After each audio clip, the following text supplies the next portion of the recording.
lëndëm jaralu la ngay dem teg fa sa tànk mais koo xamante ne nag soxla na dara. bëgg na satisfaire ay besoins. te peut-être yaakaar na ne bu demee fee mun na fa kaa fa am. loolu da ko day facilement day dem def ko.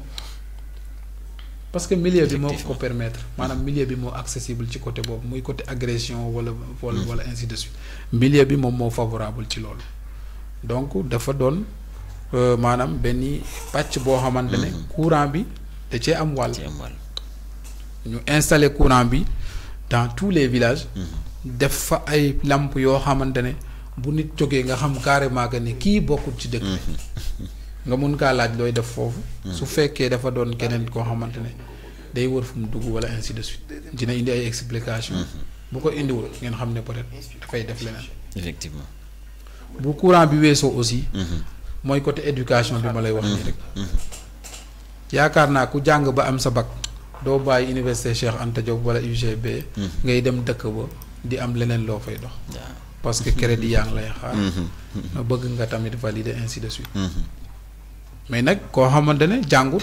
wala mu ngi dëkk ba di tere ne ainsi de suite jàppul ci dara. moom lépp loo xamante ne peut-être ay foo wala leneen moo ko yitte. bu ko neexee mu def ko. bu ko neexee mu def ko parce que éducation bi la. waaw éducation bi la mais ñi nga xamante ne am nañ une bonne éducation. yaakaar naa du ñu dugg ci ay sàcc nangam genre yooyu. ñooñu duñ ko def ñu ngi xalaat maanaam fan la ñu mën a jaar ba réussir ba mën a jàppale seen famille. fan la ñu mën a jaar ba réussir ba mën a ñëw tabax seen kër. fan la ñu mën a jaar ba réussir ba ñëw defar seen commune. ñu bëri ñu nga xamante ne ñoom ñoo am une bonne éducation peut-être loolu mooy seen envie. waaw donc nañ xoolaat éducation bi d'abord. bu ñu xoolee éducation bi ñu installer ce qu'on appelle l'électricité dans tous les villages bu ñu installer électricité bi ba pare ñu xool nag. loo xamante ne peut-être day jàppale ndaw ñi nga xamante ne yàlla dafa dogal ñu ngi foofu mënuñoo génn mais peut-être am nañ yéen dem génn liggéey. ñu jàppale leen ñoom aussi ñu am ci luñ jàpp maanaam ci côté financement. ñu jàppale leen même su fekkee ñu ngi village. maanaam bu mu am benn jeune boo xamante ne day toog deful dara. wala boog muy toog di wër ay programme di dugg fii di guddee fee ainsi de suite. loolu bu amatul. yàlla xam na ne bu fa leneen amee rek. war nañ mun a xool fan la jóge. effectivement waaw. mais du doon mu dëkk bi mooy dund loolu wala leneen. macha allah waaw loolu nag yàgg na commune Thiawlé yaakaar naa. muy loo xamante ne peut-être il est temps pour ñu xeex ko. di ci lancer aussi un appel solennel ci le maire. mu gën cee taxaw. di lancer aussi appel. les jeunes ñoom aussi ñu gën cee vigilant. waaw. maanaam doon loo xamante ne jàppante suñu biir daal sécuriser suñu commune. ba képp koo xamante ne dugg nga fa pour def fa leneen ñu mën laa jàpp teg li ci yoon. loolu aussi mën nañ ko parce que nous avons les capacités. waaw système lay doon rek. voilà. allez macha allah waxtaan bi neex na lool waaye temps bi nga xam ne moom la ñu cëraloon mu mel ni def ñu daal di dem ma bàyyi la rek en tout cas nga daal di lancer boog sa dernier mot à l'endroit en tout cas ñu doon seetaan fay. waaw d'abord li may def daal di la jaajëfal. yaag sa équipe. monsieur Sarr aussi maa ngi leen di jaajëfal bu baax di leen di gërëm. di leen ñaanal yàlla defal leen ay promotion yu kawe seen jort. di kontaan ci invitation bi. parce que nag calendrier bi xat na. mais vous avez tout fait pour recevoir ma ci studio bi. ñu mën a waxtaan ci ay points yu bëri. voilà donc di la ñaanal yàlla defal la li nga bëgg ci sa àdduna te mu jig la mu may la gudd fan surtout di ñaanal aussi sama mbokku personnes handicapées yi ñi nga xamante ne ñu ngi Sénégal wala bitim réew di leen di ñaanal yàlla di leen di encourager aussi di rafetlu seen taxawaay ci Sénégal parce que nag handicapé yi instant bi ñu ngi liggéey bu am solo ñu ngi liggéey bu am solo man ki may wat une personne handicapée. donc loolu muy loo xamante ne dafay baax ñu leen di encourager dafay baax aussi ñu leen di won yoon bi ñu mën a gën a évoluer mais aussi di ñaan gouvernement du Sénégal mu appliquer la loi d'orientation sociale parce que moom mooy soulager toutes les personnes handicapées bu ko defee rek amatul benn personne handicapée boo xamante ne di nga am sa diplôme di wër feneen foo mun a insérer loolu état du Sénégal ñu ngi la koy ñaan. Pour nga def ko jàppale les personnes handicapées. ñu ngi ñaan aussi le directeur de l'action sociale di ko nuyu bu baax.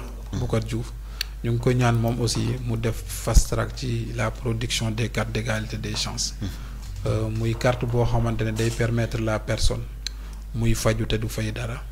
day permettre la personne handicapée muy voyager te du fay dara. dans les bus Dakar Dem Dikk. muy carte boo xamante ne tamit tey par exemple bu marché amoon stade boo demee doo jënd ticket ainsi de suite loolu yëpp carte d'égalité des chances da koy permettre la personne handicapée. donc di ci ñaax le directeur mu def ci fast track. képp koo xamante ne amagul carte d'égalité des chances rek di la ñaan bu déposer liggéey bi mën a gaaw ba mu mën a am carte d'égalité des chances. di nuyu la commune de Diaoulé. surtout di ñaax aussi les jeunes. ñu yokk góorgóorlu rek. ñu yokk góorgóorlu gën a jàppalante ci suñu collectif bi nga xamante ne moom moo regroupé les personnes non électrifiées les villages non électrifiés. maanaam muy collectif boo xamante ne. mu ngi woon di xeex. yàlla dogal rupture am. moom tamit bi rupture amee muy dallu. parce que day dallu nag boo xoolee dossiers yu bëri ñoo fi nekk. mais nag n'empêche que dans les jours à venir dinañ gën a relancer waat les activités. woon état que ne malgré nag. jox nañ la les 85% au niveau de la région de Fatick. mais nag bu ñu amul liñ bëgg aussi mun nañ laa won ginnaaw. loolu c'est bien possible.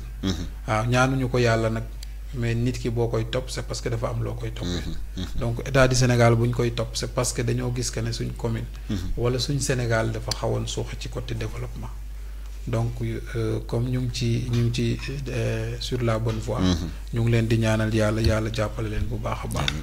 ñu continuer liggéey bi am ci réussite à 100%. macha allah en tout cas Ibrahima ñu ngi kontaan bu baax a baax.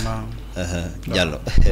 nuyu sama soxna bu baax a baax. ah non wax ko ma dégg ko. non dégg na ko. non dégg ko man dégguma de. wax ko. maa ngi koy ziar bu baax madame Faye maa ngi lay ziar bu baax. très bien. ayca madame Faye ñu ngi koy en tout cas nuyu bu baax a baax rek di ko ziare bu baax a baax di kontaan ci moom nag waaw parce que émission bi macha allah neex na daa mel ni fi nga teg tànk bi rek foofu la parce que sama waa ji lu mu développé fii en tout cas macha allah dinañ si jàngat bu baax a baax et nii la rek comme ni mu ko waxee en tout cas handicap je pense que lan mooy handicap au vrai sens du terme c'est-à-dire koo xam ne dafa am blocage. au niveau en tout cas ci boppam c'est-à-dire c'est une mentalité donc c'est une manière d'être mais képp koo xam ne en tout cas tu as ton cerveau maanaam yow. tu en tout cas amoo ay limites. je peux dire que tu n'es pas un handicap. quel que soit alpha. Et man je me dis que j'y connais bien parce que mun naa xam ne mon meilleur ami ki may àndal ku ma gën a jege rëkk mon meilleur ami mun naa xam ne c'est un handicap. waaw Badou su ma demee Jatmuri dès que mu dégg na Pape ñëw na fii lu mu mënti def fu mu mënti nekkoon day ñëw kër ga. macha allah te su ma nekkee Jatmuri ba may ñibbi fépp fu may teg sama tànk damay gis Badou il est à mes côtés. donc mu nekk koo xam ne ndeysaan def ma jege trop ma fonk ko ma si profité encore di ko nuyu rek Badou di ko nuyu bu baax a baax depuis foofu ca Jatmuri kooku sama xarit la sama gain la donc sama doomu ndey la sama lëpp la ma koy béggee bu baax a baax rek di gërëm tamit ñi nga xam ne ñoo doon ànd ak ñun ci direct bi ñu ngi leen di jaajëfal di leen di gërëm en tout cas di gërëm tamit toute la commune de Diaoulé ñu ngi leen di nuyu bu baax a baax di leen sant waa collectif bi duñ leen fàtte ñoom tamit ñu ngi leen di bëral nuyoo di leen jaajëfal en tout cas di rafetlu seen taxawaay ak li nga xam ne moom moo nekk liggéey bi may jaajëfal sama technicien yi Ron maa ngi lay ziare Arona Sarr tamit maa ngi koy jaajëfal bu baax a baax di kontaan ci yéen rek di leen jox dig daje ba ëllëg. Merci.